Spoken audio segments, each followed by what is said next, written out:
વાત કરીએ રાજકોટ મનપાની, જ્યાં મોટી લાલિયાવાડી સામે આવે છે।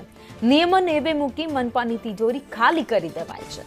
96 લાખના ખર્ચ બાદ હવે કામની મંજૂરી માંગી છે। 2022ના ખર્ચના બિલ અંગે દરખાસ્ત 2025માં કરાઈ છે। વધુ અપડેટ સાથે સંવાદદાતા મયુર સોની અમારી સાથે જોડાઈ ગયા છે। મયુર, 2022માં કામ કરી દીધા, હવે 2025માં બિલ માટે મંજૂરી માંગવામાં આવી। ભાવિની 2022ની અંદર ગુજરાત સ્થાપના દિવસની ઉજવણી અને રંગારંગ સાંસ્કૃતિક કાર્યક્રમો યોજવામાં આવ્યા હતા। એટલું જ નહીં, પરંતુ 2022ની અંદર ધનતેરસની આતશબાજીની ઉજવણી પણ કરવામાં આવી હતી।